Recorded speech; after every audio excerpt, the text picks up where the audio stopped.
Muito bem, meus irmãos e minhas irmãs, paz e bem a todos. Eu venho aqui fazer este vídeo sobre um tema muito interessante, o tema da liberdade.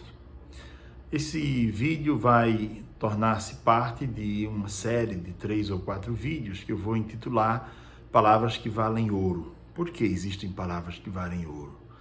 De fato, a palavra de Deus é a palavra que vale ouro, não é? Se você olhar, por exemplo, na Bíblia, as pessoas que encontraram Jesus, elas foram totalmente modificadas pela palavra de Deus. Zaqueu e tantos outros que encontraram Jesus. Depois, ao longo da história da humanidade, muitas outras pessoas foram tocadas, até os dias de hoje continuam sendo tocadas por essa palavra e podem ter o rumo da vida modificado a partir de uma palavra, não é? De uma única palavra escutada do Mestre. O primeiro tema será o tema da liberdade. Eu quero direcionar, sobretudo, esses primeiros 2 vídeos para a juventude. O que é a liberdade de fato? Veja que esse é um tema muito, digamos assim, muito caro, um tema muito profundo, que a filosofia procura aprofundar, os vários filósofos, as religiões de um modo geral, o tema da liberdade. O que é ser um homem livre? Sêneca tem um comentário muito interessante sobre liberdade. Ele escreveu em latim, mas eu vou já dizendo traduzido, não é? Dizendo assim, ele disse assim, quem pode querer comandar os outros se não pode comandar a si mesmo? E aí ele continua, o que é ser uma pessoa livre? É fazer tudo o que você deseja fazer, quando você deseja fazer, com quem você deseja fazer e onde quiser. Isso é ser livre. A liberdade é algo muito reivindicado pelas pessoas, né? Dizia o velho filósofo, é proibido proibir, mas não é bem por aí que nós devemos aprofundar esse tema da liberdade, não é? O que é ser uma pessoa realmente livre?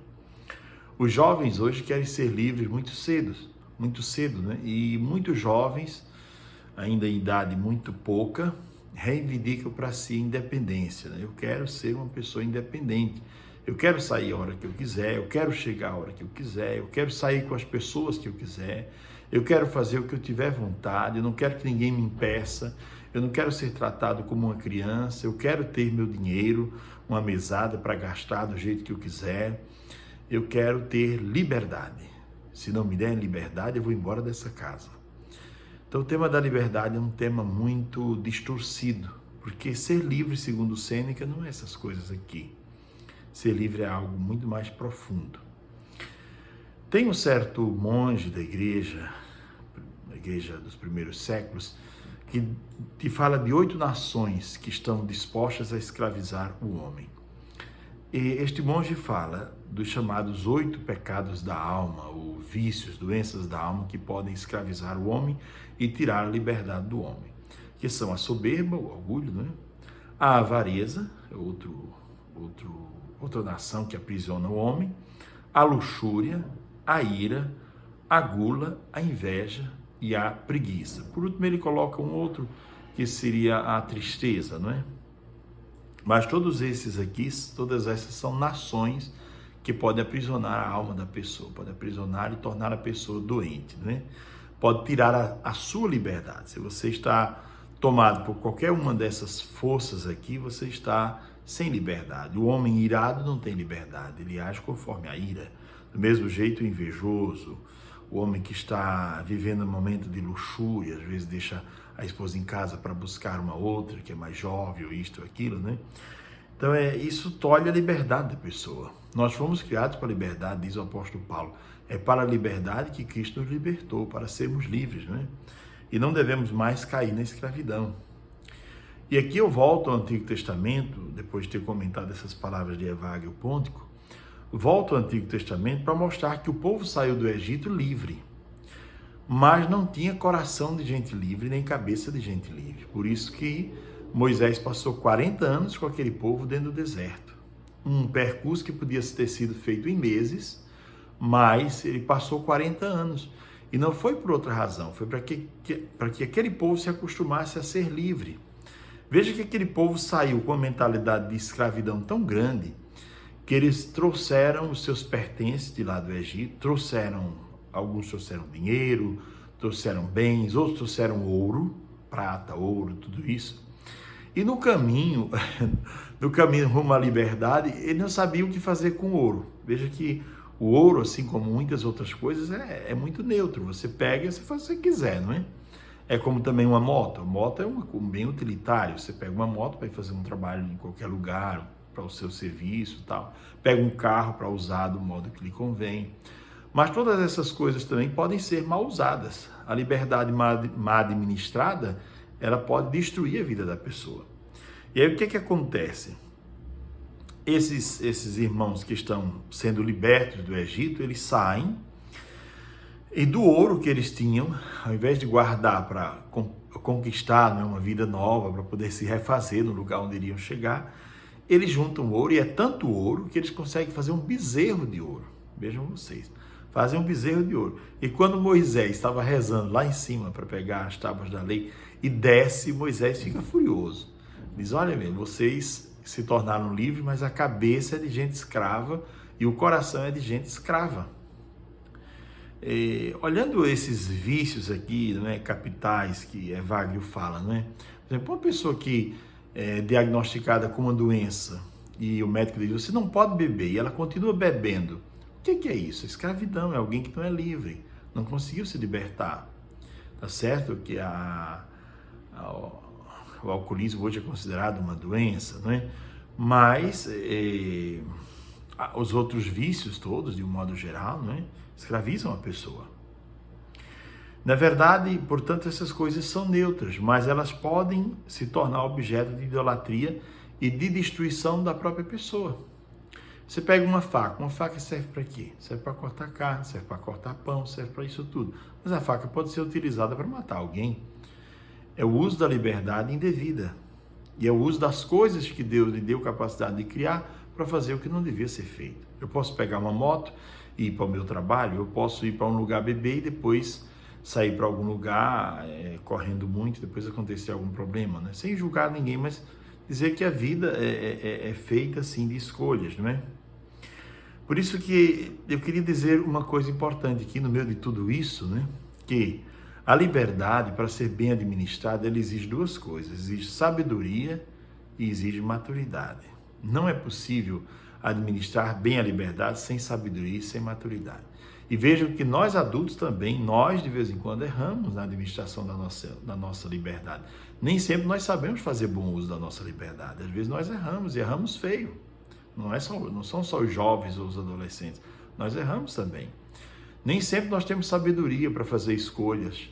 Escolha de falar ou calar, quando falar e quando calar, quando se pronunciar sobre determinado assunto e quando falar sobre determinado assunto, né? O que dizer, como dizer, né? Você pega às vezes na internet coisas escritas absurdas, né? Que não tem sentido. Então é preciso pedir a Deus sabedoria e pedir a Deus maturidade. E é preciso ajudar os jovens, né? Sobretudo as famílias. Alguém perguntava: onde estão os políticos, onde estão os evangelizadores, onde estão as escolas, onde estão... É uma maneira muito simplista de tratar a questão. Porque eu diria que é uma questão muito mais profunda, que precisa de muito mais reflexão, né? Não é onde estão A, B ou C, né? É como nós todos, sociedade, poderemos enfrentar esses problemas. Esses problemas sempre existirão desde que o mundo é mundo.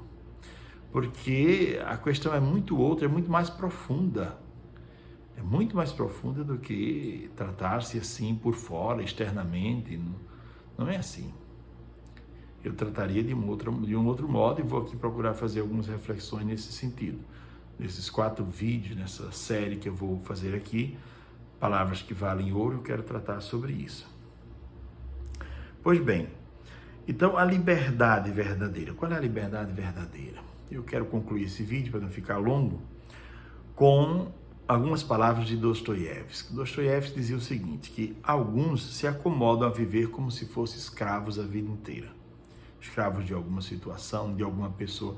Muitos matrimônios, por exemplo, muitas pessoas vivem juntas, não é porque amam, mas é porque são escravas de um relacionamento, às vezes até abusivo, Um relacionamento que nem está fazendo bem, está destruindo a pessoa por dentro. A outra vive bebendo para cima e para baixo, e a outra parte casada vive em casa tomando diazepam, clonazepam para dormir, remédio de todo jeito, para dormir, achando que está vivendo o matrimônio melhor do mundo, né? Toma remédio para acordar, toma remédio para dormir, toma remédio para manter-se em pé, vai ficando magra, feia, e o outro correndo para cima e para baixo atrás de outras mulheres e vivendo do jeito que quer, esconde a aliança quando vai sair. Quer dizer, vale a pena? Esse é um matrimônio que está valendo a pena? É preciso repensar, é preciso conversar sobre essas coisas, não é? Não querer uma vida de escravidão, não querer viver uma vida de escravidão. Então Dostoiévski diz, alguns se acomodam a viver como escravos. Escravos seja do vício, da bebida, de qualquer coisa. Viver como escravos, né? Escravos... E outros a experimentar uma liberdade mínima, uma liberdade submissa, dizia Dostoiévski. De onde realmente o homem pode tirar e experimentar a liberdade verdadeira? E eu respondo com as palavras do Evangelho, né? A liberdade verdadeira é a liberdade que Cristo dá ao homem. Podem ver que muitas pessoas procuravam Jesus porque queriam tornar-se livres. O homem cego queria voltar a enxergar, o homem surdo queria voltar a ouvir, o homem paralítico queria voltar a andar, o homem que tinha demônios queria voltar a ser livre dos demônios, o que tinha morrido queria ressuscitar e levavam Jesus para os que tinham morrido. Quer dizer, enfim, onde Jesus passava, ele comunicava a liberdade de Deus. E essa é a liberdade verdadeira que o homem deve buscar, né? Essa é a liberdade verdadeira que o homem deve buscar. Não há liberdade sem sabedoria, não há liberdade sem maturidade, e não há liberdade sem senso de verdade e de muita verdade sobre si mesmo. Se você não parar e pensar, eu sou um homem livre ou uma mulher livre hoje, ou existem coisas que me escravizam, né? Ou eu sou escravo das minhas verdades, que eu imagino que são as verdades superiores a todas as outras. É importante parar e pensar sobre isso. Amanhã farei um vídeo contemplando algo que já falei em outras oportunidades, mas nunca gravei em vídeo. Amanhã eu vou gravar um vídeo que trata sobre os 4 pilares da educação para a juventude, tá bom? Pois um grande abraço a todos, fiquem com Deus, espero que esse vídeo possa ajudar. Eu estou aqui em Patos, vim para celebrar um casamento de uma pessoa amiga, né? Estou aqui para essa finalidade, mas daqui eu vou gravar o outro vídeo amanhã cedo, sobre o segundo vídeo, sobre esse tema, né? Palavras que valem ouro, e amanhã sobre os 4 pilares do crescimento humano, da educação para os jovens e os adolescentes. Um abraço, fiquem com Deus, Deus nos abençoe sempre.